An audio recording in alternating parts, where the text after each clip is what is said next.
नमस्कार मंडळी. 15 ऑगस्टच्या दिवशी उपोषण करत असताना जो प्रकार पोलीस प्रशासनाने माझ्यासोबत केला, मला मारहाण केली, माझं नुकसान केलं आर्थिकरित्या, तर याचं स्टेटमेंट मी सोशल मीडियाच्या माध्यमातून दिलेलं आहे. आणि दुसरी गोष्ट म्हणजे मला त्या व्हिडिओच्या माध्यमातून असंख्य असे महाराष्ट्रातून कॉल आले का पोलीस कर्मचारी आमच्यावर सुद्धा हाच प्रकार करतात, आम्हाला मारहाण करतात, आमच्यावर खोटे आरोप लावतात, खोटे गुन्हे दाखल करतात, आम्हाला धाकधपट करतात, भीती दाखवतात. हा प्रकार आमच्यासोबत होत आहे, आजही चालू आहे. तर असंख्य असे कॉल आले आहे मला. तर मी यावर एक निर्णय घेतला.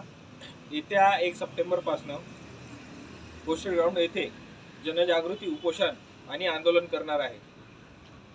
जर तुम्हाला या आंदोलनाचा भाग व्हायचा असेल तर तुम्ही आपल्या गावामध्ये, आपल्या शहरामध्ये माझ्यासोबत जुळून तिथेच तुमचं उपोषण आणि आंदोलन करू शकता. तुमच्यावर ज्या प्रकारे अन्याय झाला आहे त्या अन्यायाला वाचा फोडण्याकरता तुम्ही पण तिथे तुमच्या गावामध्ये आंदोलन उपोषण करू शकता. आणि ज्यांना असं वाटते का माझ्यासोबत यवतमाळला येऊन आंदोलन उपोषणाचा भाग व्हायचा आहे त्यात सहभागी व्हायचा आहे तर तिथे पण येऊ शकता.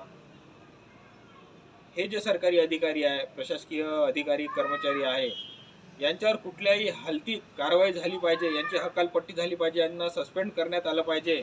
याकरिता या उपोषणाचा भाग व्हावा, आंदोलनाचा भाग व्हावा असं मी पूर्ण महाराष्ट्राच्या जनतेस आवाहन करतो की मोठ्या प्रमाणात सहभागी व्हा यामध्ये.